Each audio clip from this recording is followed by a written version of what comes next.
Hello everyone and welcome to this next episode of the James Miller Coaches Show. I'm the host of your show, Lorenzo Robinson. And if you're new to our show, this is where the fans get an opportunity to get a closer look at the state of the Reinhardt football program from the people who know the program best, the players and coaches from the inside. But today we're going to do something a little bit different. We're going to switch gears and we have something a little bit different for you in store. I have the honor of officially introducing a new coach to the Reinhardt fan base, one that's going to be taking over our recent World Series qualifying baseball team. So please join me in welcoming Reinhardt baseball coach Rob Ehlers to the program. How you doing today, sir?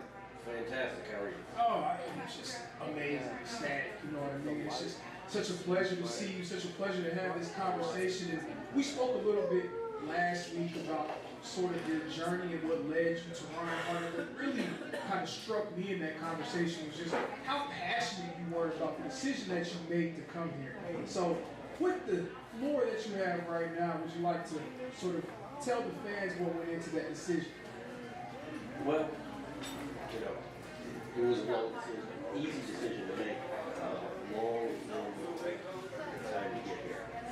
My wife and I left the winners of Iowa back in 2004 and we graduated from college and made our home here in Georgia.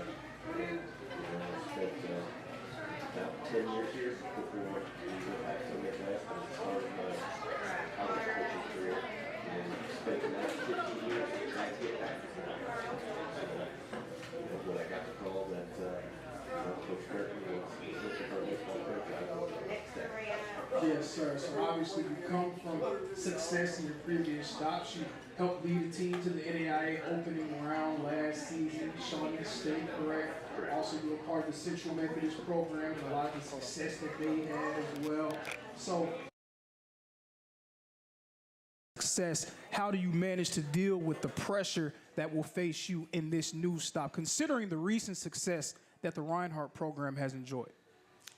Well, you know, I think you have to be willing to, you know, accept that, and that's part of the job. And so, you know, I don't look at it as any specific pressure, but it's just, you know, I want to give the players the opportunity to play at the highest level. I want to give them the opportunity to enjoy, you know, conference tournaments, postseason, opening rounds, World Series. And so we're going to work day and night to, you know, put them in the right position so that they have those opportunities. Absolutely. So I know that you're coming into a new situation. This is your team. This is a chance for you to put your stamp on the Reinhardt baseball team. But just from what you saw from the team last season, how do you sort of measure where they were last year and where you'll be able to put your own imprint on the group for this season coming up? Well, I think, you know, in a nutshell, you know, I think there were some successes. I think they had some injuries that kind of, you know, derailed them at some, you know, rough times of the year. And so, you know, coming in healthy, making sure we take care of the guys, make sure that we, you know, put them in a position to be successful. That's always one of the, I guess, overall goals of what we try to do. And so I guess that's, you know, work hard in the off season, take care of the academic piece, and, you know, put them in a position to win come February. Absolutely. Come February is correct. I know it's really early. We're not even out of 2026. We're talking about the 2027 season. I know that's crazy. So just how do you gauge, or where do you see this team at currently on September the 1st, 2026? You know, well, we won't really start practice till September 14th. So right now, you know, we're hitting the weight room really hard. So I'm starting to see the athleticism that the guys bring. You know, the guys are starting to put up some serious numbers in the weight room. And so, and really gauging that energy that they bring on a day-to-day basis. And it's wonderful. Yes, sir. So every program, they have their own core values. Every coach has certain principles that he stands on. What can we expect to see from a Coach Ehlers-led team this year? Well, we are blue collar by nature, so we are going to work hard. We're going to embrace, you know, the choose hard mentality. We're going to live by it, work at it, and, you know, those are the things, you know, energy, effort, and hard work are going to take us a lot of places. Hey, one of my favorite quotes from a former head coach of the Phoenix Suns, Monty Williams. He stated, "Everything you want is on the other side of hard." So That's I love it. hearing that. I love 100%. hearing that. Coach, I like that. thank you so much for Thank joining you. me. I appreciate you. That was Coach Rob Ehlers, ladies and gentlemen, the new leader of the Reinhardt baseball program. I really appreciate him being a part of the program, being a part of the show, and welcoming him in to the Reinhardt family. So now we're going to kind of go back to our normal scheduled program. We'll get the chance to hear from the namesake of our show, Coach James Miller. Coach, we'll give the coaches a chance to switch and do all of that.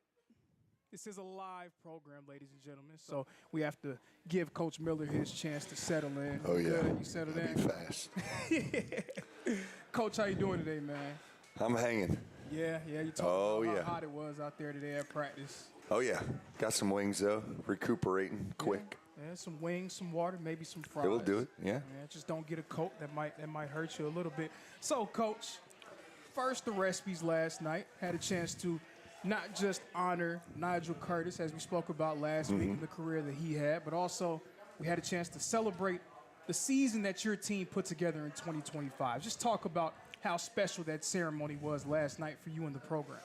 Yeah, that's something I didn't do in college. Like, I think it's a really cool event. It's a chance for each sport to represent their sport, their team.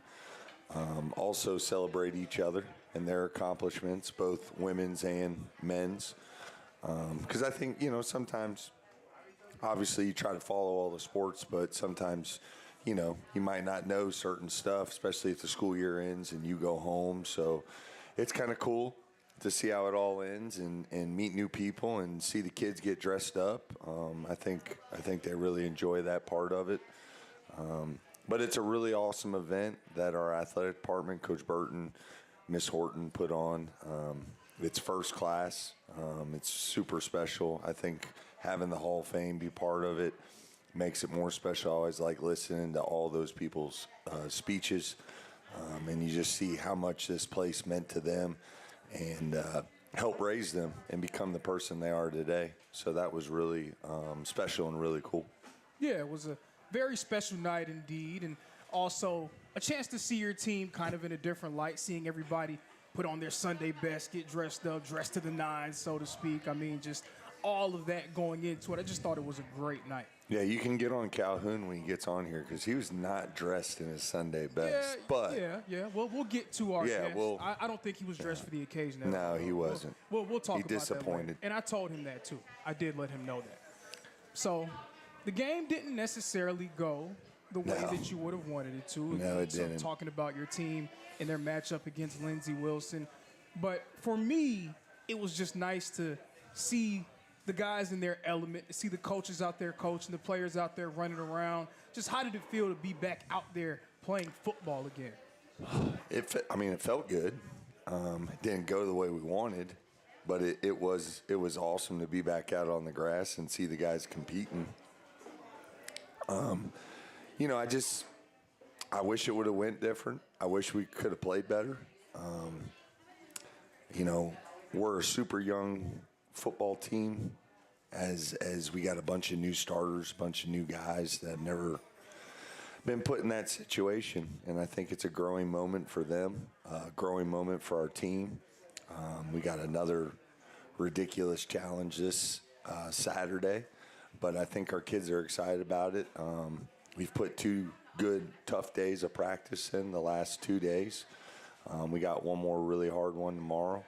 And hopefully we can continue to prepare to play our best football we can on Saturday in a hostile environment for their team's first game of the year. I just want to play better. I want to do better. I want to practice harder. I want to push our kids harder. And I think we're doing those things. It was a difficult week. It was a difficult film to watch.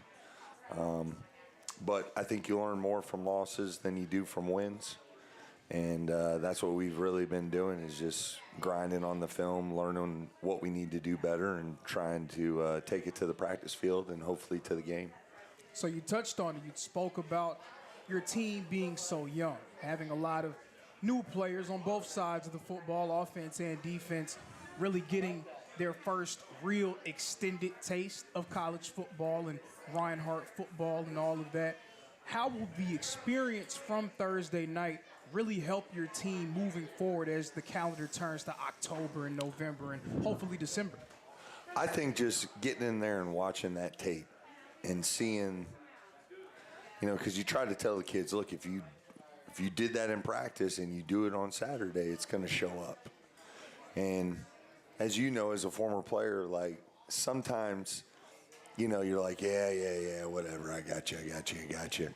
But then when you actually go out there and it happens on Saturday and you did it in practice and you're like, okay, maybe coach is right. Like that's what you sometimes need. You need that extra film session where you're like, man, I thought I was playing hard, but I wasn't. I thought I took that step, but I didn't. I thought my hands were tight, but they really weren't. Like I think you can learn a lot from that game and learn that everything you do in practice is going to show up on game day. That's what Coach Beamer used to say to us all the time, how you practice is how you play. And, that's what we've been preaching and been harping on.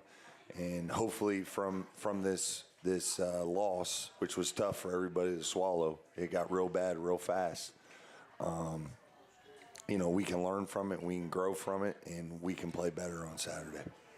So for your group offensively, it was a situation where you had 12 different guys carry the football. I believe you had 7 different players record at least 2 receptions in that game. It really was a very spread out approach, pretty egalitarian, so to speak. Just, is that going to be the identity that your offense has moving forward, really getting everyone involved from game to game? Yeah, I think so. I mean, until somebody steps up at the running back position and really grabs the bull by the horns, coaching cliche, whatever you want to say, but until somebody steps up and really takes that position, that's what it's probably going to be. We're always going to run the quarterback. We're always going to, give a bunch of different guys the ball. We're going to try and incorporate the passing game along with the running game with play action and bootlegs and things of that nature. So we got to find unique ways to get our best players the football. And we got a lot of good players. We got a lot of explosive players and guys that I don't think played their best football on Saturday. And we got to just continue to push them to be their best on Saturday, and that starts in practice. So defensively, just overall, what would you say is the focus on the defensive side of the football moving forward? To be honest with you, I thought our defensive line actually played okay. I thought they held their own. I thought they were in there battling. The guy that's here tonight played his tail off, played extremely hard, played a bunch of different positions. I thought we were physical on that side of the ball up front. The one thing is in the secondary, you can't, you're the last line of defense. You can't let people get behind you. And we gave up 3 one-play drives in a row for touchdowns. And I don't care who you are. You're putting yourself behind the chains. You're putting yourself behind the sticks. And you can't do those things. You can't give up one-play drives. We got to keep the ball in front of us. We got to try to play another play. And I don't want to take anything away from Lindsay. They did a lot of really, really good stuff, but I think we also helped them out. The first 69-yard or the first touchdown run, we've got him hemmed up. We did a great job. And he made one guy miss, which that's why he's an All-American and he's a really good football player. But we work that drill in practice every day, and you got to take that drill serious every day. Vicing that ball carrier and keeping them in the cup, and we didn't do a great job of that. And he made a guy miss and went the distance, and that's what he can do, and that's what we talked about all week. So, it's just understanding that everything you do in practice is going to show up on game day, and you got to take every drill serious, and you got to be able to take the drill from the practice field to the game field. So, we'll continue to harp on that. We'll continue to do better at that, but I think our secondary and our linebackers got to play better for us to play better. I'm not saying the defensive line was perfect either. Everybody's got to do better across the board. O-line, D-line, running backs, quarterback, everybody. Everybody's got to do better. So coaches, head coach, everybody. So it's a team effort, and when we win as a team, we win as a team, and when we lose as a team. So you talked about Lindsey Wilson and the team that they have, bringing back 9 starters on offense from last season, I believe 7 starters from defense. What do you feel about their chances moving forward this season? I think they got a good team. I think they got a quarterback that makes quick decisions. I think they got a real identity. They got probably the best player in the country at running back. I think they're good up front on both sides of the ball. I think defensively, he always does a great job of just keeping you off balance, keeping you guessing, blitzing and moving the front. Because they're not the biggest guys, but they were physical. They play fast. They play hard. They were good on special teams. I think they got a chance to make some noise for sure. They're a good football team, well coached on both sides of the ball. He calls the defense. Coach Bright calls the offense. They can make some noise for sure. So what is your process after decompressing after games, not necessarily just after losses, after wins as well? I mean, you got to decompress after every game, I would imagine. So what is kind of that process for you? I didn't grade it like I typically would do as soon as I got done. I watched it twice, just watched both sides of the ball, watched all the special teams, watched it again, and then I went back and graded it and trying to get myself calmed down because I was pretty heated. And just, okay, what do we need to do better on both sides of the football? What are we not doing well? What are we doing well? Can you find any bright spots, any momentum that you can use to try to motivate the team? Like at halftime, we were down whatever it was, 42-0 or whatever, and I just say, boys, let's just win the second half. Let's just focus on winning the second half. Don't worry about winning the game, win the half. And we did that. We won, I think, 24-7. Now, they took some of their starters out and stuff like that, and that's fine. But I didn't care about that. I just wanted to try to execute better. I wanted to put some drives together, which we did. And I think we could show some positive from that coming out of the game. So that was one bright spot. I thought our kicker, Alex, played extremely well. Probably played the best out of anybody on the team. I think he had multiple kickoffs in the end zone. He pinned them deep the first punt we had, the first punt of the game, pinned him inside the 5. We didn't protect on one punt very well, and he still got it off. He made a field goal for our first points of the game. He's just a super talented kid. He's a better kid than he is a player, and we're very blessed and fortunate to have him for sure. Yeah, I mean, he's an All-American for a reason. For a reason. A guy can kick for you, he can punt for you. Hopefully we get a chance to talk to him on the show this year as well. Yeah. I would imagine at some point. Oh, yeah. There's no doubt he'll be here at some point for sure. So overall, what are just your overall takeaways from last week? I thought our effort was poor at times. I thought our sideline was poor at times. I thought our execution was poor. We looked unprepared. All that stuff falls on nobody but me. And I'm the head honcho. I'm the guy that leads this thing. And when we don't perform to our capability, it's not the kids' fault. It's not our assistant coach's fault. It's my fault. Because I'm the one that sets the tone for the program. I'm the one that handles everything. And there was a couple sleepless nights over the weekend just because I take it pretty hard. And I don't want to lose like that especially. Like, it's one thing to lose by 3 and you played your tails off. It's another thing to get your butts whooped. And we got our butts whooped. And I just want us to do better in all phases. So we got to have a great week of preparation because this team's probably more talented than the team we just faced. So it's going to be a great challenge to us for sure. Well, you know the thing about it, everyone who loses in week 1 the sky is falling. Oh, yeah. You're not going to win a game. Oh, yeah. Where's the path? You know everybody wins in week 1. They're winning the national championship, right? There's no doubt. Every single one of them. And I told the guys, this doesn't define who we are, doesn't define our season. As much as it hurts, and I don't want that to happen for our kids and our coaches, it doesn't mean the season's over. We still got a lot more games to play. We still got a whole conference season to play. And all we need to focus on is winning Wednesday and winning the Wednesday practice and not melting outside. So, because it's extremely hot right now. It's very hot. So hopefully your team is able to win on Wednesday, and then Thursday and Friday. We're going to have a chance to preview what Reinhardt's going to be up against on Saturday after this break.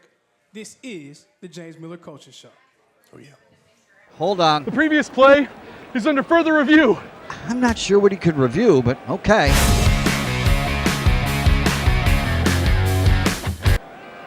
Sure has been a while. Dine in at Buffalo's Cafe for the football season.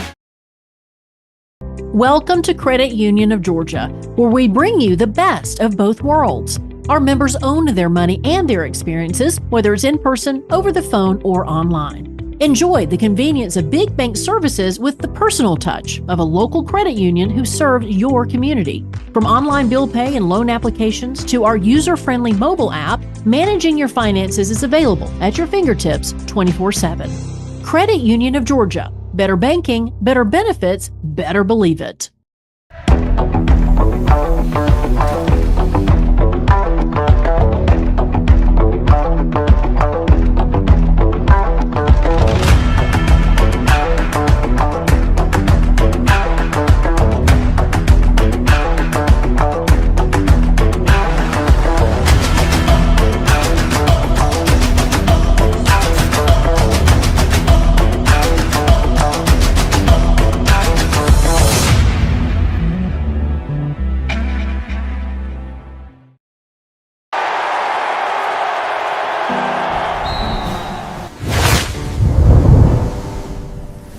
Life doesn't stop when damage occurs.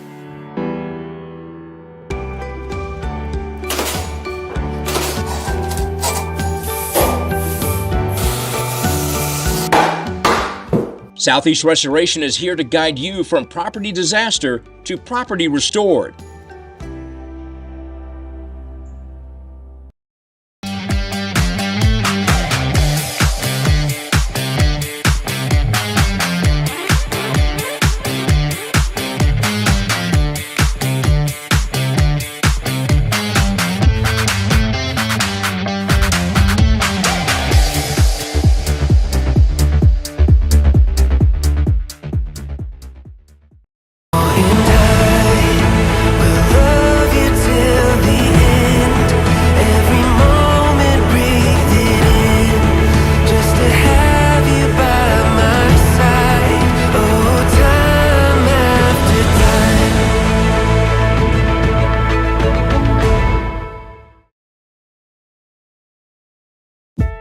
The need for heart care can arise when we least expect it. When you look to Northside Hospital Heart Institute, you're never alone. With a leading care team of 100 physicians in more than 55 locations, you get the expertise and quality treatment you can only find at Northside, with advanced cardiovascular services and unwavering support. Because we're with you every step of the way. Northside Hospital Heart Institute. We lead with heart.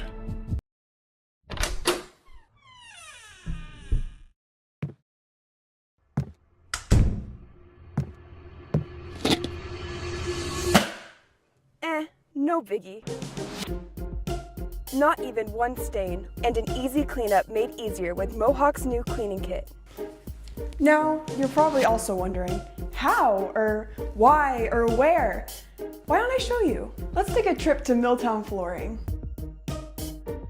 If you have any flooring needs, be sure to pay us a visit, because we're here for you.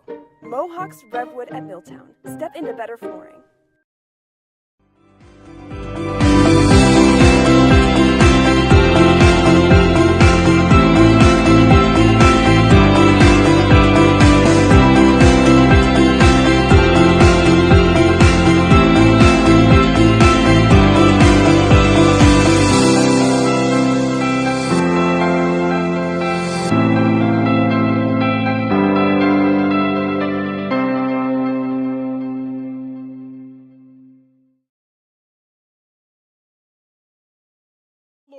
welcome back to episode 2 of the James Miller Coaches Show. I'm still here with the namesake of our show, Coach James Miller. Yes, sir. So we've debriefed enough on last week. We've talked about it as usual, wins and losses, but definitely today, throw it behind the curtain.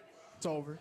Time for a new challenge, new opponent, a team that's ranked number 15 in Division II, the Newberry Wolves. It'll be a unique challenge for your program. Just preview the team that we're getting ready to see your group go up against on Saturday. Very big, very physical. A semifinalist last year. They lost to the national champion, Ferris State. I remember watching on TV. Coach Knight has been there, I want to say, 10 to 15 plus years. Does a heck of a job. They're well coached on both sides of the football, but really big and physical on the offensive and defensive line. A lot of guys back on their defense. They fly around. Up front, they play multiple people. They switch between a 4-man front and a 3-man front. They stem that thing a lot. And then offensively, they're going to, I think they lost their quarterback from last year, he was a really special player. I'm sure they found somebody else to replace him. And he's, they got a good football team. It's a great place to play. They've had a lot of upgrades since the last time I was there. I actually played them when I was D-line coach at UNC Pembroke. But they got a brand new end zone facility. They got a new home side, which looks really cool. So it's going to be a great venue. I'm sure they're going to have a packed crowd, especially being as high ranked and went as far as they did last year. I think it's going to be a great place to go play and try to find a way to win a game. So last week you played against a very dynamic duo at that running back and receiver position, talking about Tay Saunders and Max Gainey for Lindsey Wilson. Now, coming up on Saturday, you're going to be going up against Jonah Norris and DeAndre Coleman, two very talented players at those respective positions, but they do it kind of differently than Gainey and Saunders from Lindsey Wilson. How do you prepare your defense for the challenge that they're getting ready to face? We just got to worry about what we do and how we do it. We can't worry about what they do. We can't. You got to understand the schemes, and you got to understand how they're going to line up, what they're doing formationally. Obviously, can you take advantage of certain players, stuff like that. But in the end, it's about what we do and how we do it, and making sure we're gap sound, making sure that our secondary has great eyes, and we got to block destruct, and we got to tackle way better than we did last week. I think that's two things we got to do better this week than we did last week. We got to get off blocks, and we got to find a way to get ball carriers on the ground. And then our eyes in the secondary. Make sure our eyes are on the right people. Make sure we're not letting people behind us. Make sure we're not running up the back of each other and we're taking good angles to the football. Those are all things that we control, that we can do better than we did the week before. So, of course, last week was week 0 around the country. It was technically week 1, but week 0, we like to call it. Not really a whole lot of games around the country. Still kind of that initial really reintegration phase, bringing college football back into our lives. So this week is actually week 1. Your team traditionally playing on week 0, coming into a game where you're going up against a group that they haven't played a game yet. You don't have any film from them in 2026. What type of challenge does that present to your coaching staff when it comes to preparing your team for Saturday? Well, you don't know what some of the guys, they're going to have guys that are first-time starters or new players in a new scheme.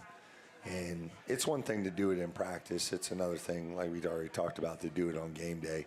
So it's just, not knowing some of those odds and ends that some of those guys might be able to do or not do. They may have a guy that we don't know about that's an absolute stud or a baller. So it's just trying to figure all that out. But we did get 2 games on them. We traded with them our last 2 games for last year for their last 2 games for last year. So you can get a beat on some of the guys. Like I said, they got a lot of guys back on defense. So, you see what they're like against really good competition. We got, Anderson and some other people that we got some film on. But, just trying to get a beat on what they do and how they do it and how they're going to line up to what we do offensively and what we do defensively. And then our new defense coordinator, Coach Suber, was at Catawba last year. So he kind of has an idea of what they're going to do and how they play because they played them last year. So that's some good knowledge. But again, all that stuff's fine and dandy. All their players, I know, are really good football players. But again, it's about what we do and how we execute, and that's what we got to focus on. We can't worry about the things we can't control. We need to control how we prepare, how we practice, and we got to do that every single day. And we got to push ourselves to do that every single day. So last week, on the same day that you and your team took on Lindsey Wilson, Louisiana Christian actually had probably the upset, maybe of the century, being able to knock off Northwestern State, a Division I program. Also, a few days later on Saturday, Georgetown College, a familiar foe for your program as well from the Mid-South. They took on Butler University, an FCS program, and took them to the brink. They lost 27-23. Saw a lot of Pioneer League teams get into some tough matchups with D2 and NAIA programs, some of them falling, some of them narrowly escaping. We've had these programs play up in competition over, not just from last week, but in recent seasons, it seems like the gap is starting to shrink. Does that give you and your team sort of a shot in the arm of motivation? Does that invigorate your group going into Saturday? I mean, I hope your guys would play up just because it's a Division II school and they may have not got recruited. Like, I hope you would play up. I hope you would play up to the competition. But to be honest with you, I hope you would play up to whoever we're playing. Like, it's just a freaking battle. Like, I'm trying to take his will. He's trying to take mine. And, we get locked in those gates for 2 hours and you can't do anything about it. And that's what we want to do. So, I don't really get into all that. I just try to focus on doing us as good as we can. I'm not a big scoreboard watcher. Like, I didn't even know Georgetown played those guys close, but I was so worried about how bad we played. I was trying to get that fixed. No, I'm just trying to worry about us and how we do things. And I don't really look at the outside. I'm focused on our roster. I'm focused on our team. I'm focused on our leaders. We met as a leadership council this morning and had a great talk. Just what we can do better as individual leaders, what we can do better as a group. Do we need to change something in practice? Do we need to tweak it a little bit? I think it's always good getting feedback from your players. And that's what we did this morning. We tweaked some stuff at practice today, and I think it went well. So we'll continue to look at everything that we do. That's one thing, like I told them this morning, like, we're always going to practice physical. Like, there's no way around it. But we will tweak some stuff to try to adjust some things because every team's different. And we did that today, and we made those decisions as a team of coaches and players. So that was good, and I thought we had some good conversations this morning. So now, you already talked about it. You're going into another really raucous environment, going into Newberry, South Carolina, another 7 p.m. kick, another home opener. How did last week prepare your team for what they're going to see for this week, just in terms of the environment and all the other elements involved in the game? Yeah, I thought Lindsay had a great crowd. They had a good end zone deal with a lot of their, I think, athletes from other sports. It was a good environment to play a college football game in. I think it's always good to play in those type environments on the road. We had to do it last year at Southeastern. We've had to do it before at Kennesaw State a long time ago. They had like 10,000 people there. I remember that one. Oh, yeah. So it's not nothing we haven't done before. And I hope it's a great environment. Those are the ones you want to play in, man. I used to love playing on the road, like going to West Virginia and getting batteries thrown at me or getting cussed out at Boston College. Like, sometimes I like playing on the road better than I did at home. Like, there's nothing better than beating somebody on the road in their own place. So I think it's going to be fun, man. It's going to be a great challenge. I think our kids are up for it, and we're just going to continue to bust our butt and prepare. So it's that time of the week again. Oh, yeah. It's the part of the show where it's my favorite part of the show. This is the James Miller Word of the Week, where Coach Miller gets a chance to set the tone for the Reinhardt football program and the fan base. So, Coach, what is your word of the week? I think I've said it twice already, but it's 2 words. It's just going to do better. We all got to do better. We'll hyphenate it, so we'll There allow you go. it. I got to do better. Our assistant coaches got to do better. Our players got to do better. Our trainers got to do better. The trips got to do better. Like, we have to do better as a whole program. And I think we are. I think we're going to come out and put our best foot forward. I told them, don't worry about the scoreboard. Just play the play that's currently happening. Just play that play. We'll worry about the scoreboard later. And that's what we're going to try to do. Coach? Appreciate it, bro. Appreciate you. Take it easy on these two. They're new to this. So. That is Coach James Miller, the head coach of the Reinhardt football program. And now we're going to get an opportunity to speak with a few players from the Reinhardt football program. And this player right here is someone who's really made his mark for the program over the course of his short time in Waleska. Look forward to seeing more from him this season. Rashawn Moody, how you doing today, sir? How you doing, man? I can't complain, brother. I can't complain. So you're obviously somebody that Coach Miller expects a lot out of. And you had a great game last week. You play different positions, play inside, defensive line, play on the edge as well at the defensive end spot. You have a ton of expectations surrounding you. How do you sort of manage that while trying to stay focused on the task at hand? Just got to know I got to attack the day every day. They expect a lot out of me, got to play ball and just keep stacking days.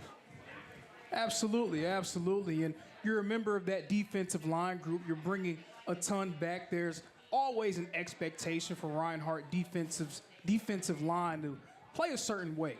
So how do you and your group stack up to what Reinhardt's defensive line mantra and program has really been all about? We know we lost a lot with E-Man and Deuce. Me and Scrap trying to do the same thing. Lost like 15 sacks, trying to get that back in the back end, Just being leaders in the room. So for fans who may not be familiar with you and your game, I mean, I'm familiar with your game, watching you play in practice and also in the games. What can fans expect to see from you moving forward this year?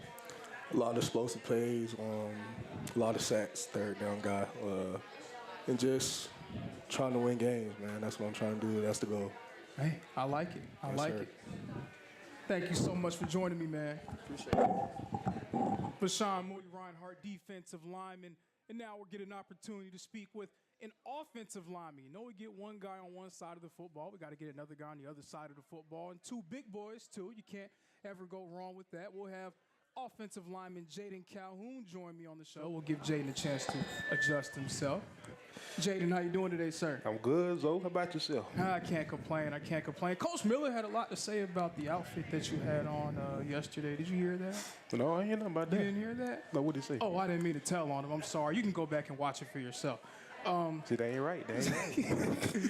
So, Jaden, obviously you're a player who's developed within the program over your 4 years. You went from a guy who was rolling in as a rotational player to later becoming a full-time starter, and then last season being an all-conference performer. What has gone into your continued progression at Reinhardt? Well, it's a lot of learning. I can't even talk for real. Nah, you good, man. You good. It's like young guys, so helping them and just helping them be great is my main thing right now. Yeah. I can't even lie. It is hard, but it's helping me as a person too, to be better. On the field and off the field. Yeah. The biggest thing, really, I mean, for you is you were in a situation before where you had guys like Zach Lyle, guys like Aaron Inman, Ben Hollers as well. They really took on that leadership role within the offensive line room.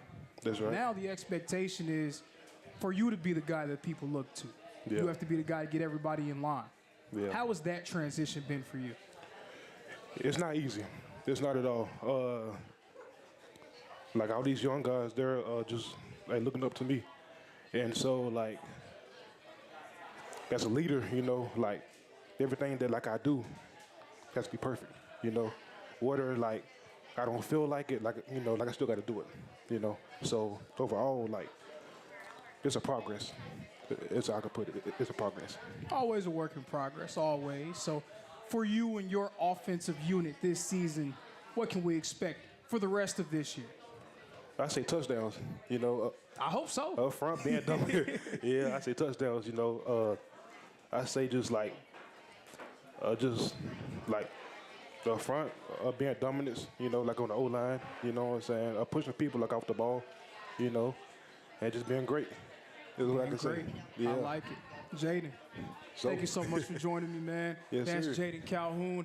I'm Lorenzo Robinson, and this has been another episode of the James Miller Coaches Show. Thank you all for joining us, and we will see you all next time.